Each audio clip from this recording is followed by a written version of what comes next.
it? Yes. Share. Do we have it? Did that come up? Yeah, Craig, this is Rich. I see a slideshow. Okay, it says Blackwood Creek Holistic Restoration Opportunities in Riparian Forest Environments. That's what I'm looking at. Okay. Then we are at the beginning of looking at a project that has been in the ground for 10 years. And there's a lot to look at, and there's a lot to go over. So I'm gonna present a lot of information here on the project, kind of go through it from start to finish, and then we will look at how it is performing compared to other potential restoration areas in the Blackwood Creek watershed, and then we will have plenty of time for questions and answers and go backs if we need to. So once again, my name is Craig Oehrli, and I'm a hydrologist with the Forest Service.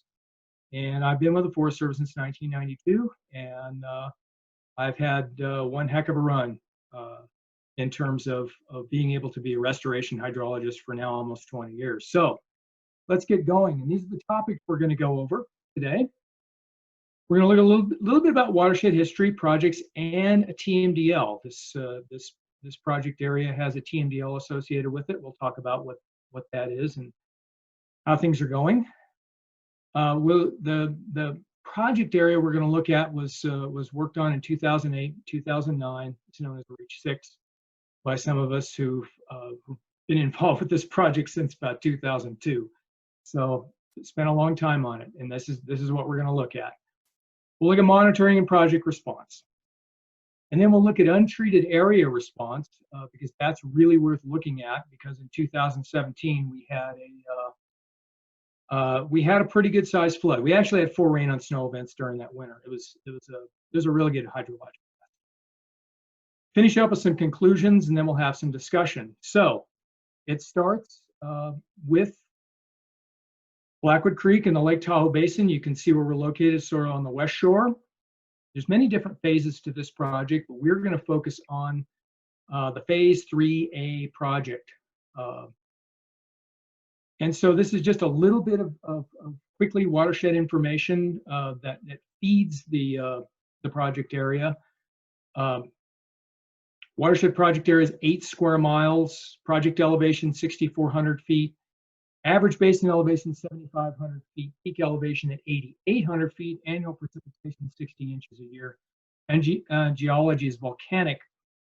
And if you'll notice, the important stats here are the average basin elevation and peak elevation. We're not the watershed isn't really that high in terms of elevation, so it is subject to rain on snow events, and it really likes to get going because it does have volcanic geology and it is pretty erosive.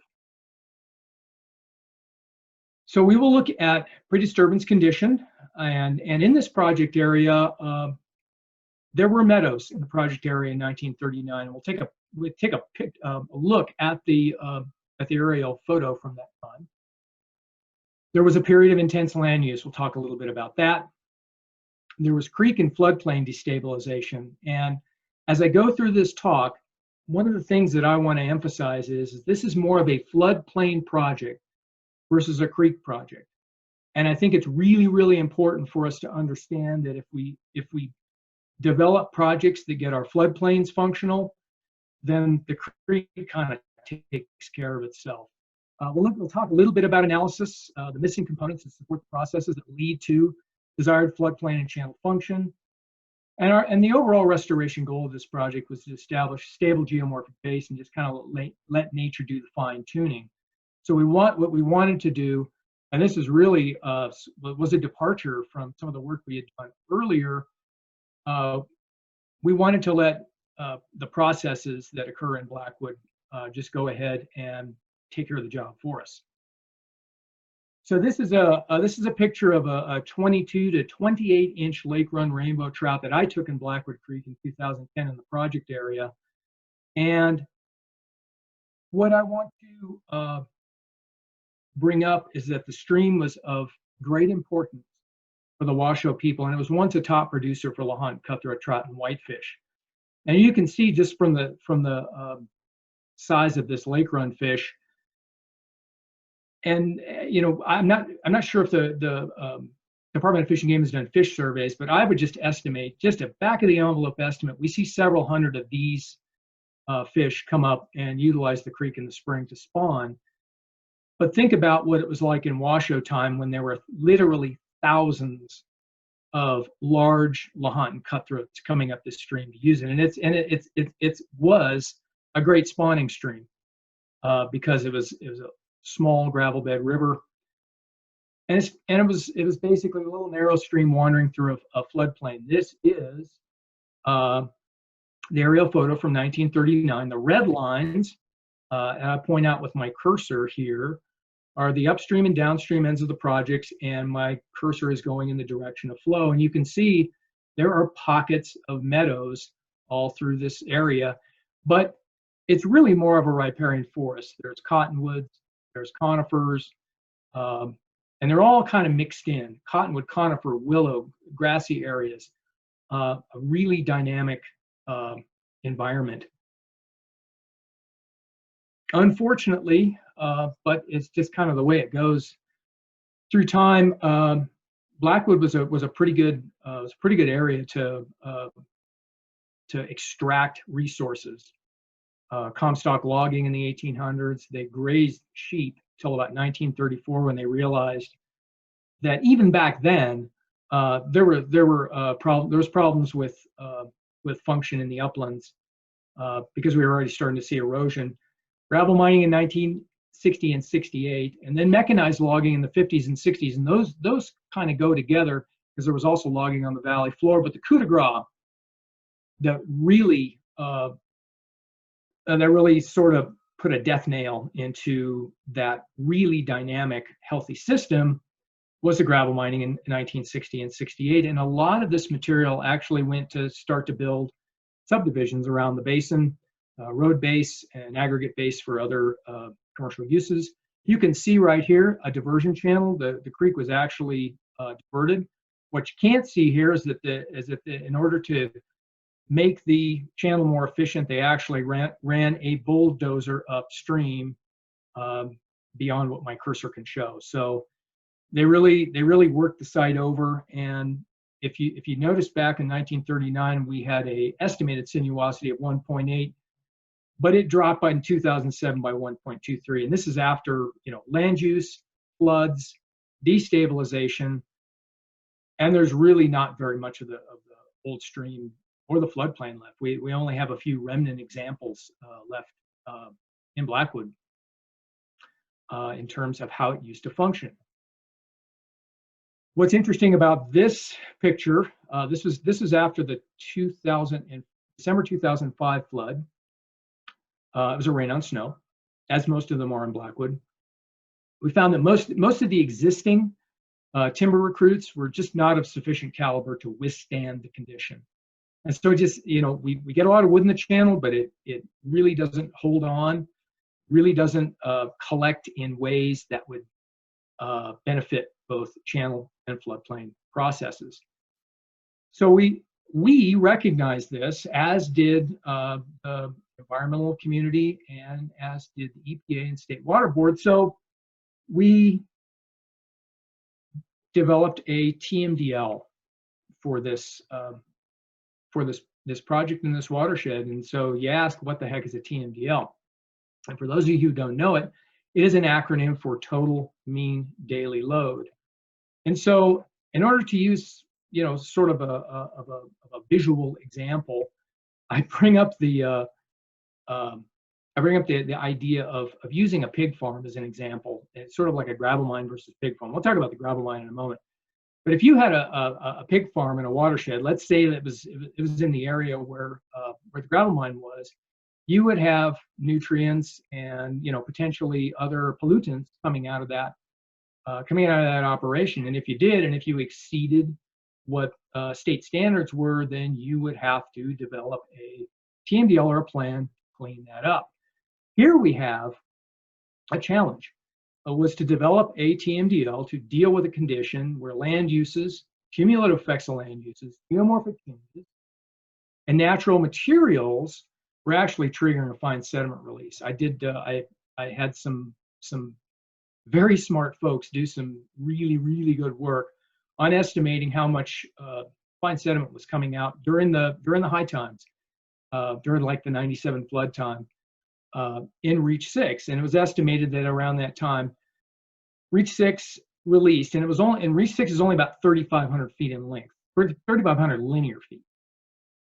It was releasing about 30% of the entire watershed fine sediment load, and that's an impact of Lake Tahoe, and that is a pollutant of concern. But we didn't quite, we were having challenges figuring out how to think creatively and figure out what metrics we could use in order to track floodplain and channel recovery. So I worked for about a couple years with the State Water Board. And so we came up with a solution, and actually they came up with a very creative solution of a TMDL based on geomorphic attributes rather than the output of pollutants, because measuring the output of pollutants can be daunting. It can be challenging unless you have something like a pig farm. And well, we don't have that. We have wildland hydrology. So the geomorphic attributes we chose, channel sinuosity, and it has a value greater than 1.6, and you'd ask, well, where did we get 1.6 from? Well, actually, that came from looking at that 39 photo and estimating what was channel sinuosity at that time. The other one is stream bank and floodplain vegetative cover, very important. And basically, the target is to continue to increase that tree, shrub, and riparian grass cover and channel bank stability, because we were still in the era of thinking that it was very channel-centric time in restoration, where a lot of restoration ideas where you had to restore the form and you had to restore the riffles and the pools and all that. But we thought that a measure of stream channel stability, where at least 8% of the project area stream banks are rated as stable, would be considered successful. And that number actually does come from research. And I can't quite recall where it does, but trust me on that. So for the Reach 6 project treatment, we would consider this to be an extreme example of destabilization from cumulative effects. It is an intense treatment. What we wanted to do is we wanted to direct water and sediment and wood. Because this system really likes to move wood also. We'll see some examples of it. To move into and around the features, and then let nature build the floodplain and channel features. So this is where the rock and log structures were placed. We did this. This was a Forest Service project. I was a project manager. Some of my colleagues who have done other restoration projects, the three of us worked on this, and this was challenging. We also put in log structures because, once again, this is a log-rich stream, and we really need to be able to develop that relationship between the channel and the logs and the floodplain and its performance. So you can see how much work we had to do. This was all done with heavy equipment, and it also was done with crews doing a lot of planting alongside. There were 5,000 willow plantings. Actually, my wife was involved in that. She was on one of the crews in 2009 to do that, where they were planting willow stakes and willow poles and such. And you'll get an opportunity to see how it all turned out. But it was one heck of an effort, one heck of a Forest Service effort. We actually used heavy equipment operators off the El Dorado National Forest. And so we put it together. So our job was to take that straight low flow path, that path that had a sinuosity of 1.23, and convert it back to a meandering low flow path, but actually, as I mentioned earlier, install enough roughness so that the flow hydraulic sediment would dictate the channel and floodplain formation through time. Will it be single thread? Will it be multi-thread? We don't know. Nature's processes will decide. This is just a really quick picture of what things were looking like when we were going. This is a rock and log structure right in the middle, this middle right here. This is the first one we built, upstream end of the project. Then we started building log structures. So as we moved downstream, we kept doing that. What you ended up with is you ended up with a low flow path and a whole lot of roughness in between. So what was the project response? Monitoring started in earnest 2010 through 2016. And so one of the first things we were able to do was we had a graduate student actually in 2010 take measurements of sediments deposited on the lee side of some of these structures and on floodplains and on a big floodplain here. And as you can see, in terms of how much scour occurred versus how much deposition there was, deposition far outweighed the amount of scour that occurred. And we will see this trend, and we continue to see this trend as we go through time. In 2012, we did what I would consider to be the baseline measurements to see where we stood with respect to TMDL. It was pretty early in the process. Channel sinuosity, instead of 1.6, was up at 1.83. And in 2016, we measured vegetative cover. That was quantitative measurements of vegetative cover. And we increased from 30% to 87% in 4 years' time. And keep in mind, that was during extreme drought. Stream channel stability, 95% stable stream banks. That's a little bit misleading because we used a lot of boulders to bolster our banks, and so you would expect to have a high bank stability rating. That, of course, we'll see how that goes when everything fills in and we start to get more big floods. And here comes one in 2017, 200% average precipitation for rain on snow events. The February 8 event was a sediment-rich flood. Originally, USGS had rated it as a 20 to 25-year flood event. As it turns out, they re-estimated, they actually lowered that a little bit, and it now rates out at a 15 to 20-year event. Still a really good flood, and the flood of record in terms of how the project is going. We had sediment deposition.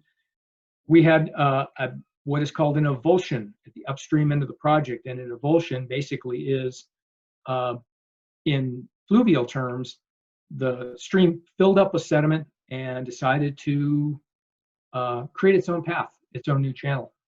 And then after 2017, we did some TMDL target monitoring because we're coming up on the 10 years, sort of the halfway point. TMDLs are 20 years long.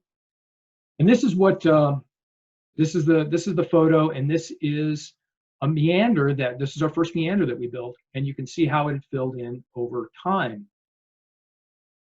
We have braided flow, and it's braided floodplain flow. This is, I believe, at about 225 CFS is when I took this picture at the bottom, and a brand new main flow path was created. And it was created over the structure, which, if you think about it, in nature, this happens. Channels fill in with sediment, and streams move all over the floodplain and valley. And that's very, very typical of Blackwood. But because we had a structure in the way, this is what it looked like in 2019. We didn't lose any bed elevation. We picked up a little bit of habitat through the structure, and floodplain vegetation in that area kind of speaks for itself. Don't need to really go out there and monitor that. That really, like I said, speaks for itself. Here is some of the excuse me, here's some of our TMDL targets measured using Google Earth. Extremely handy tool, especially since we're running out of monitoring money, and so we had to figure out how to track some of these targets. We went from 1.83 to 1.82. It's basically unchanged. And what happened was, even though we lost sinuosity here, obviously, we pick up sinuosity here, here, here, and here, where a channel bar is migrating.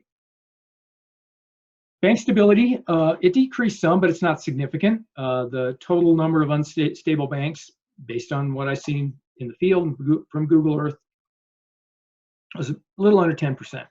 So we're still way in the ballpark of functionality. Here's some pictures of field photos of bank stability. This is bank stability, but it is also bank and channel processes, because this right here is our very, very first mid-channel. I would call this a mid-channel wood structure, 2017.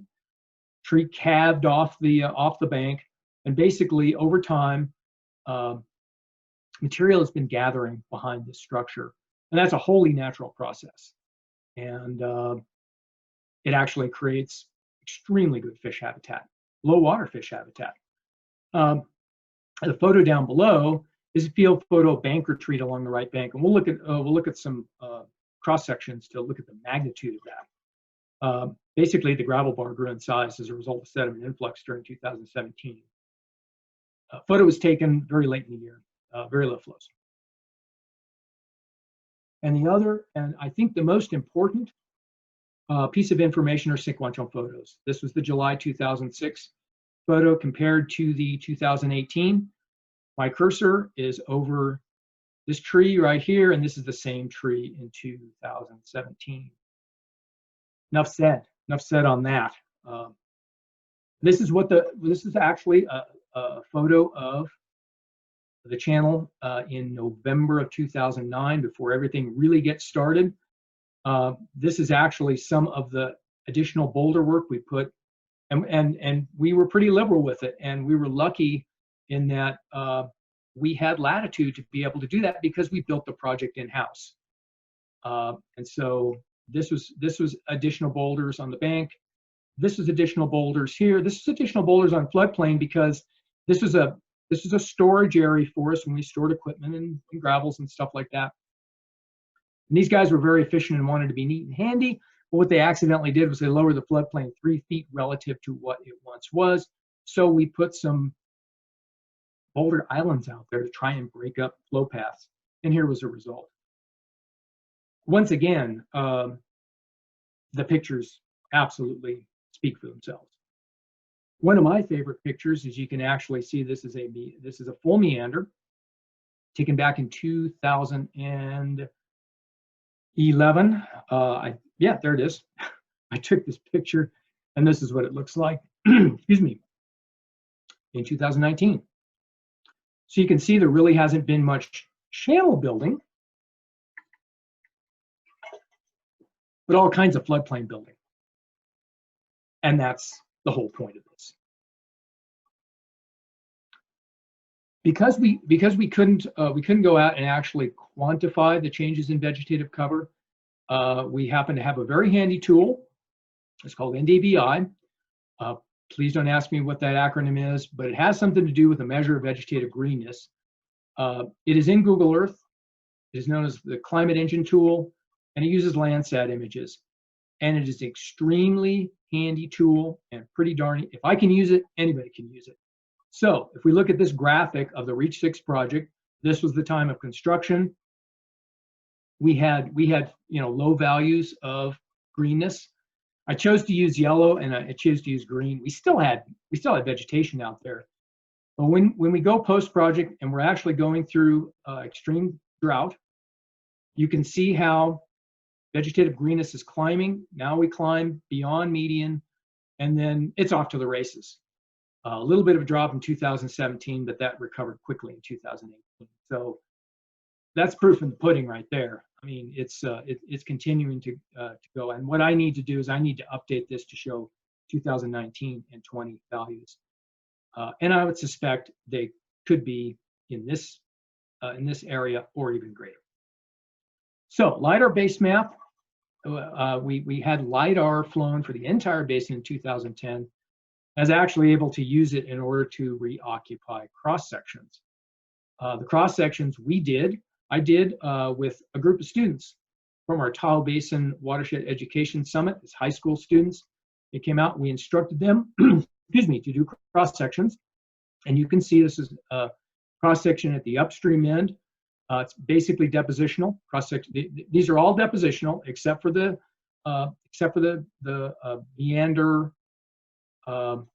meander growth at the very, very bottom end of the project that resulted in this amount of erosion. It's far more depositional than it is erosional, and we're heading in the right direction. Another bonus to creating we've created a more conducive environment for beavers to be able to occupy the project.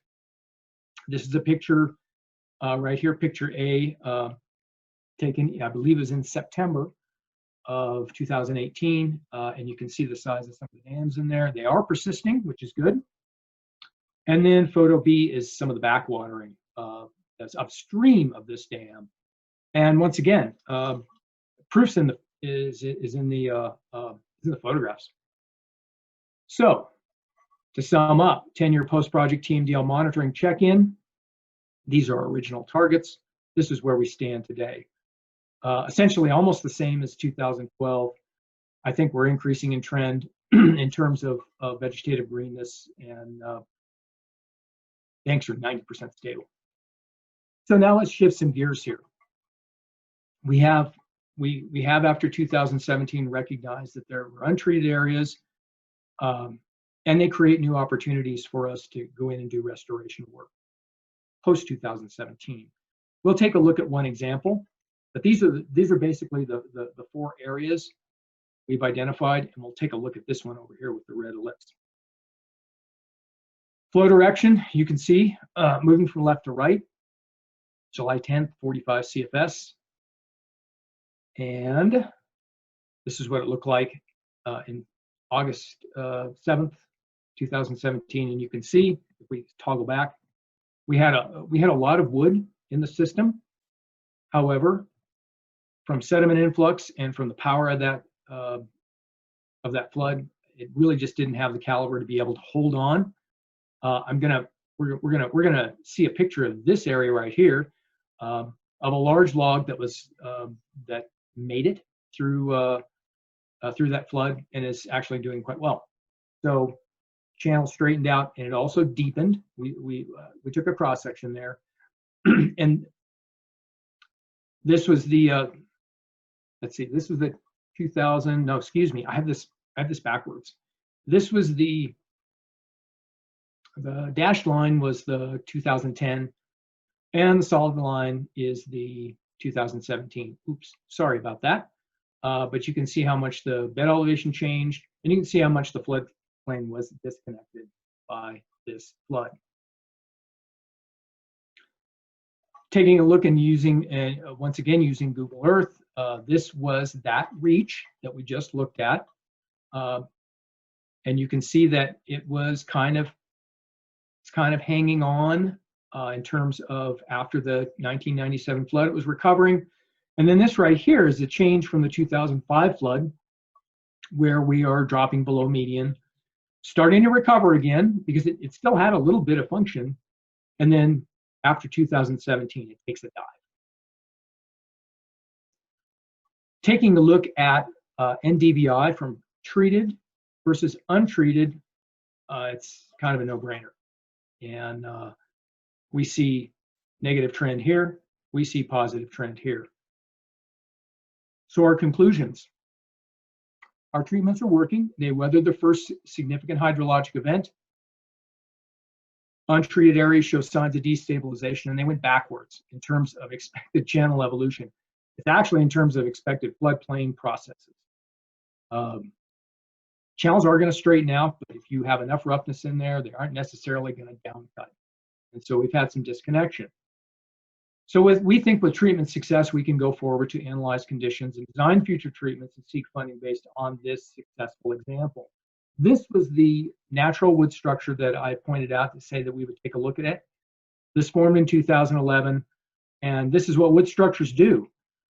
They strain out wood, they capture it, and they tend to hold grade very effectively. And as you can see, a lot of meadow has developed beyond it.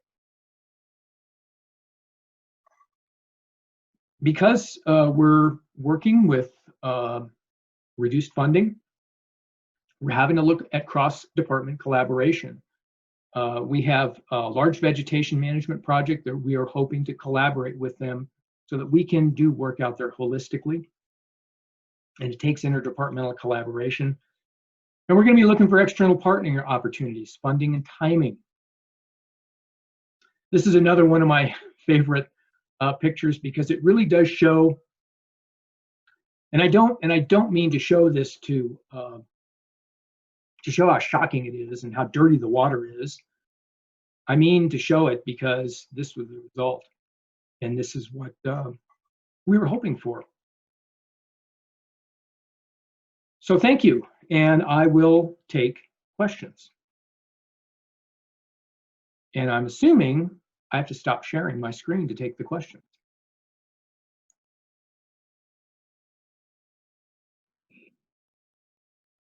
Are we still there? Yeah, I can hear. This is Rich. Craig, Okay. I hear you. I'm hoping everybody else could hear. Is that true? So it looks like we have a question in the chat box. Craig, can you see the chat box? Yes. Okay. Okay, the question is, how widespread are geomorphically based TMDL used in California? I don't know of any other example of it. I think that it is a very good tool to work together with both the local and the state water boards to get the job done out on the ground. I think it was a creative solution, and so you know, it was important to be able to work with the water board. And once again, the proof's is in project performance.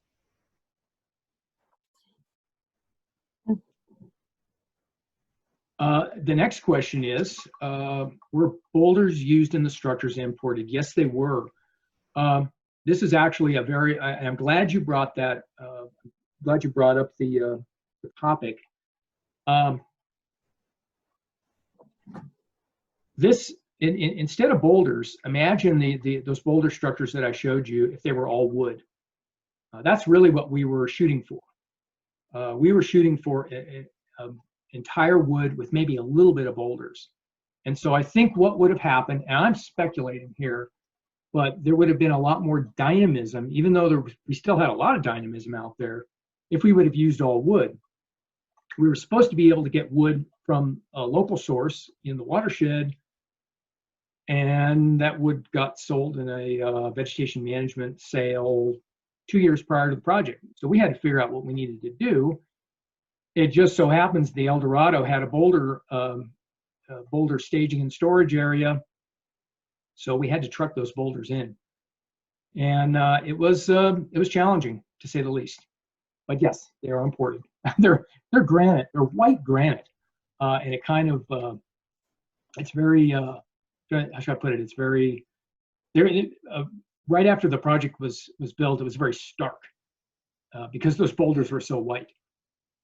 But things are still working, even today. Okay, the next question, was there evidence of historic and active beaver pre-project? One, yes. And they would always show up in the system. 91, 92, 93, there were beavers all over the place. And this was before the 97 flood.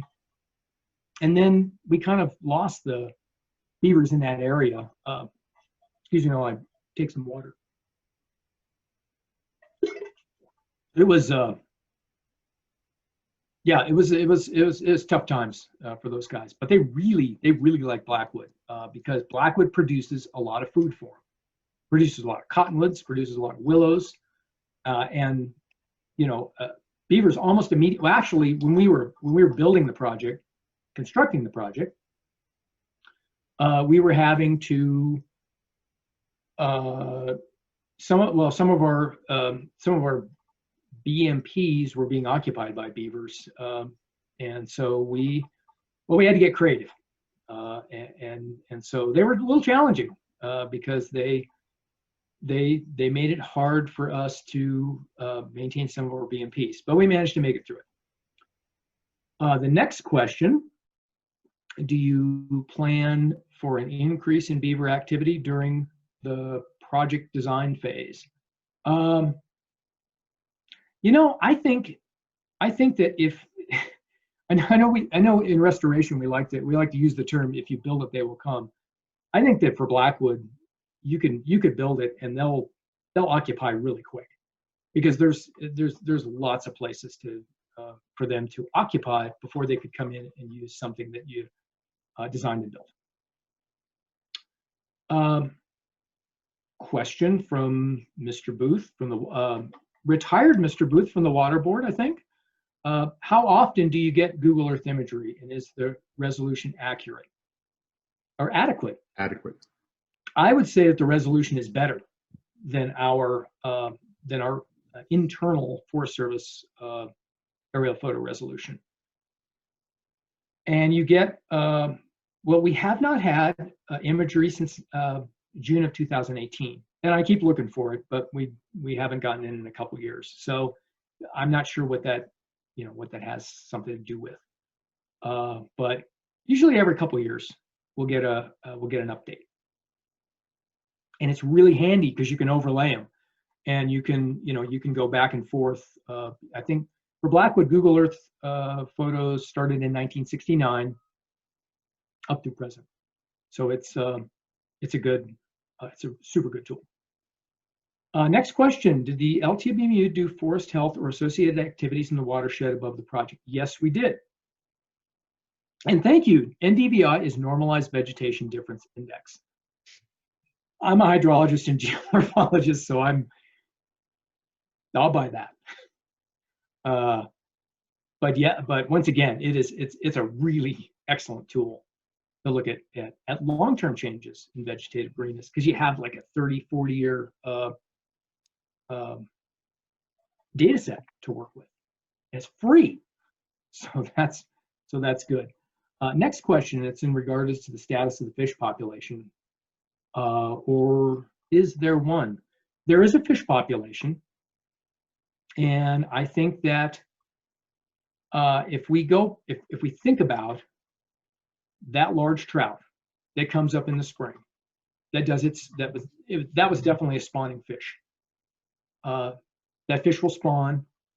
Those 0+ers will come out of the reds, but do they have enough habitat to be able to grow and to be able to create a be able to create a fish structure in terms of size and class and ages? That's the big deal. I think that's the big deal. And if you look back in 1939, and yeah, we said there was a single thread channel. Once again, that was back in the era of when we thought everything was a single thread channel, or we thought, this is what you need to focus on. I think Blackwood, I'm shooting from the hip here, but I don't think it's unreasonable to say that Blackwood was a multi-thread system, and it had backwaters, and it had meanders, and it had little side channels, and it had flood channels. It had a lot of different stuff, and that's where those little fish hang out. And so you need to have that. If you don't have that, if you don't have the vegetative structure, floodplain vegetative structure, you can't get that fish population back. So I would say that it's from what I understand from talking to fishermen, it's a pretty okay system. But think about when cutthroat was king, literally thousands of them, coming up from Lake Tahoe to spawn. I mean, that would have been remarkable to see.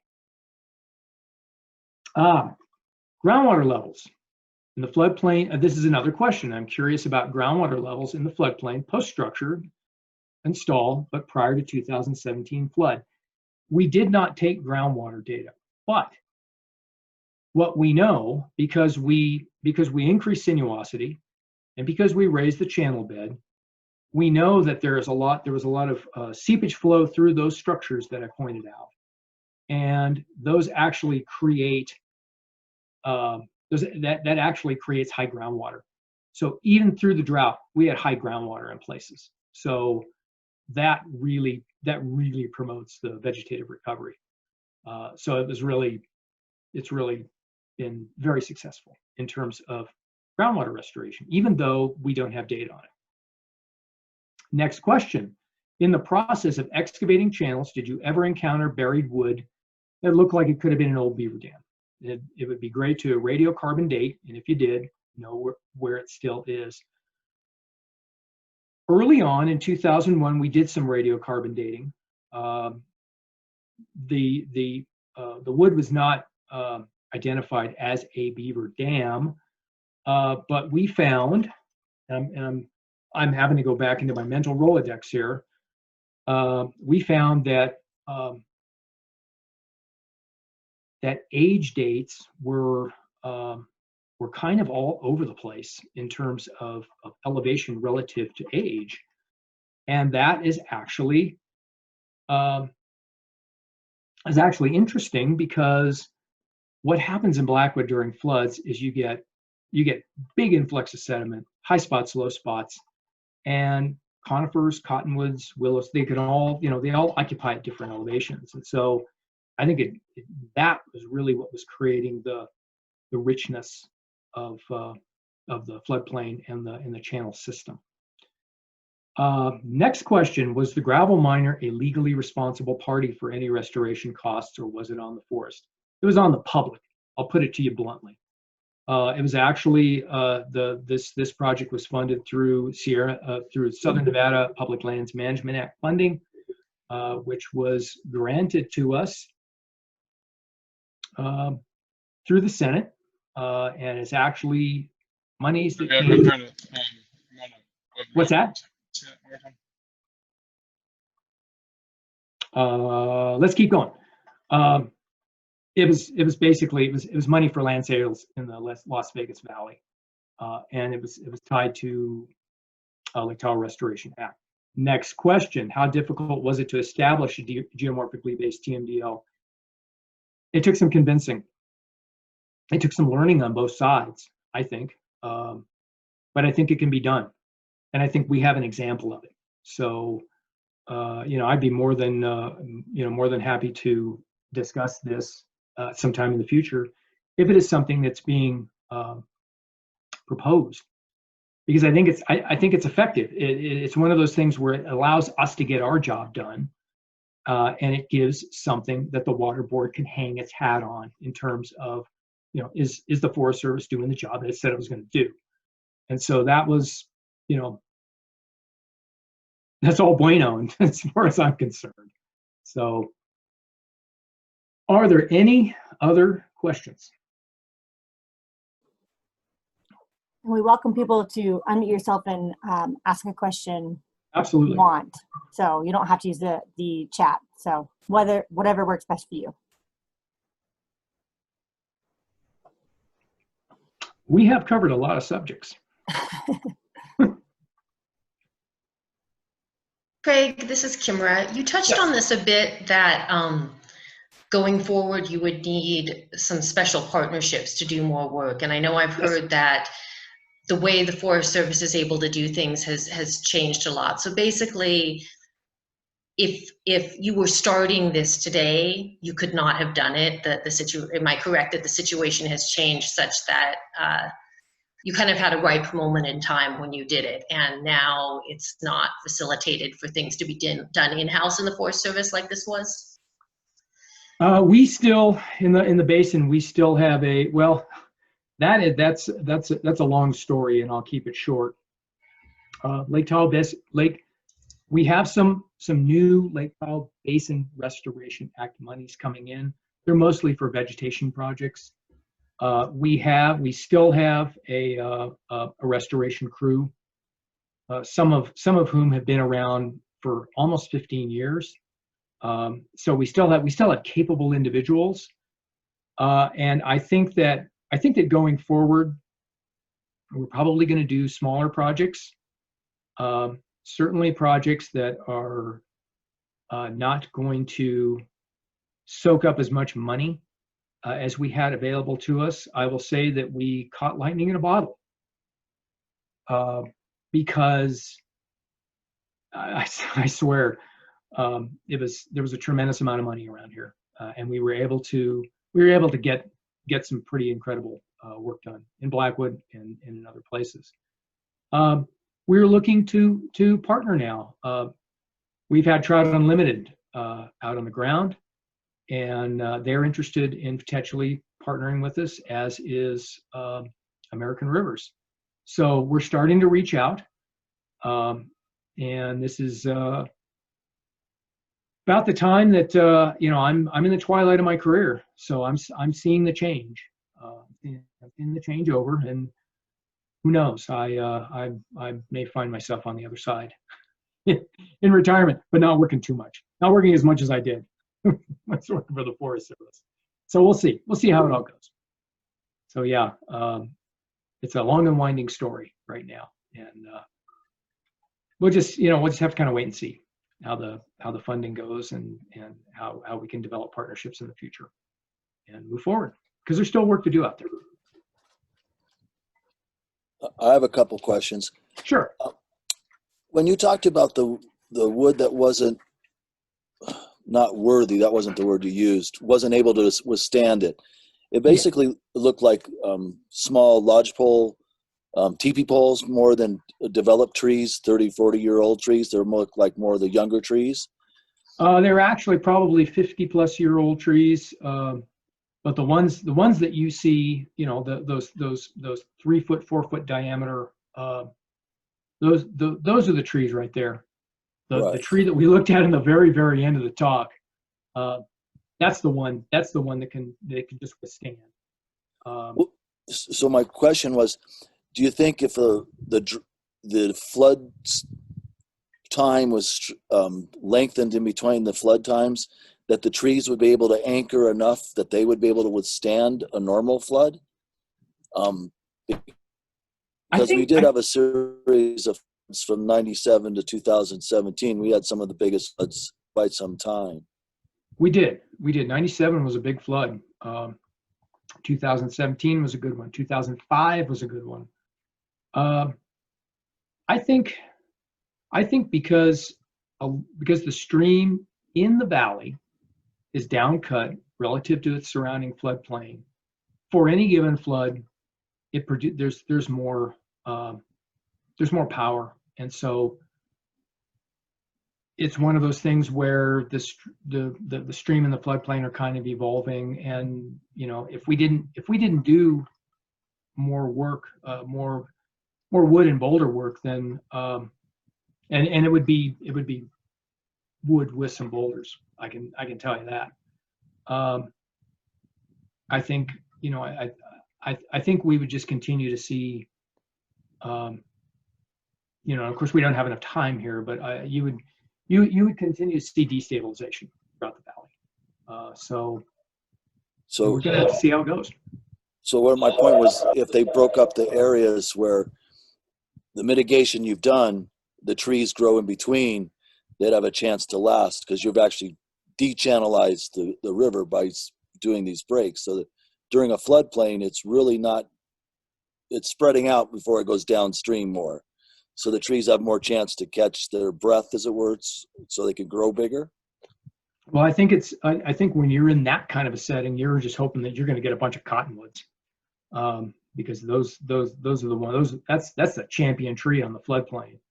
And like I said, you do get conifers that come in, and in our situation, we would have to kind of wait until enough sediment has accumulated in some of these areas such that the floodplain becomes reconnected, and then you have an opportunity for a lot of these trees to continue to mature.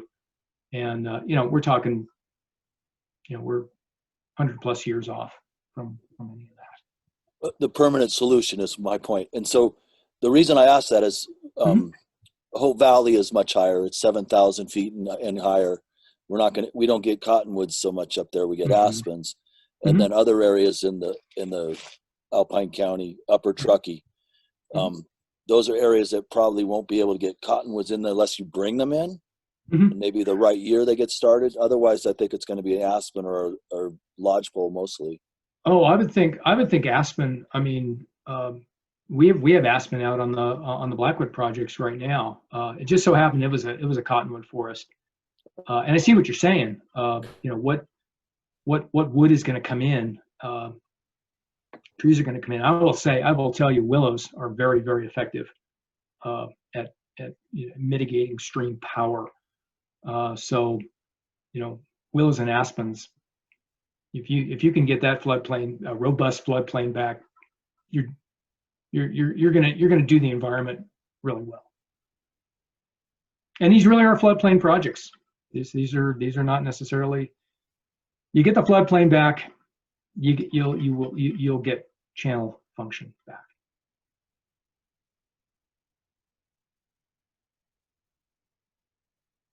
Any other questions?